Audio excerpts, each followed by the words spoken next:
Hi friends, చల్లపిండిని prepare చేసుకుందామండి. Taste అయితే చాలా బాగుందండి. సింపుల్ ప్రాసెస్‌లో టేస్టీగా చేసుకోవచ్చు.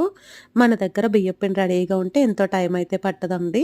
మార్నింగ్ రోజు ఇడ్లీ ఇంక ఇవే టిఫిన్స్ తినాలన్న బోర్ కొడుతుంది కదండీ! అలాంటప్పుడు ఒకసారి ఈ విధంగా చేసి పెట్టండి.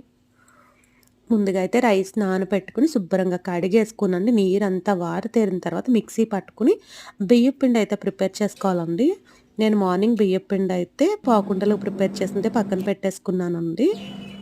ఆ తర్వాత వెజిటబుల్స్ అన్నీ కట్ చేసి తీసుకోవాలండి. చల్లకొచ్చేసి పెరుగైతే మిక్సీ పట్టేసానండి.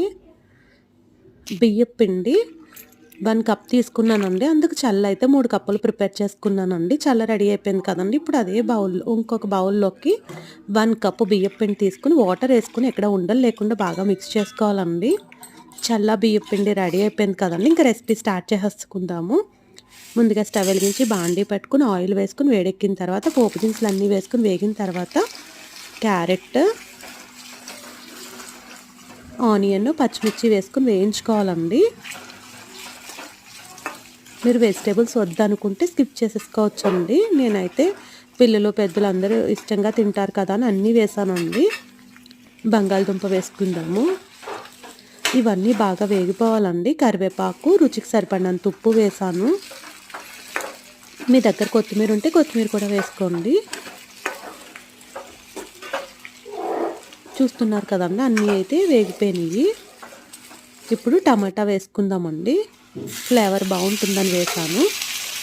టమాటా తొందరగానే మగ్గిపోతుందండి.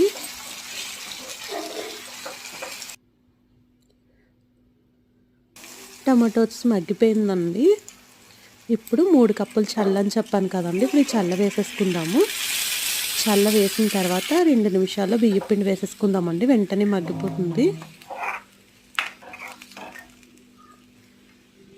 మీకు బాగా పలుచగా కావాలంటే ఇంకొంచెం చల్ల ఎక్కువ వేసుకోండి. నేను 3 కప్పుల చల్లకి 1 కప్పు బియ్యపిండి వేసానండి. ఇప్పుడు బియ్యపిండి వాటర్ వేసుకుందాము. వెంటనే చిక్కబడిపోయిందండి. ఒక్క నిమిషంలోనే చిక్కబడిపోయింది. ఎంతో టేస్టీ అని చల్లపిండి అయితే రెడీ అయిపోయిందండి. చూస్తున్నారు కదండి. నేనైతే ప్లేట్లలో పెట్టేశాను. ఈ చల్లపిండి రెసిపీ అయితే మా ఇంట్లో అందరికీ బాగా నచ్చిందండి. ఈ రెసిపీ మీకు నచ్చినట్లయితే తప్పకుండా ఒక్క లైక్ చేయండి.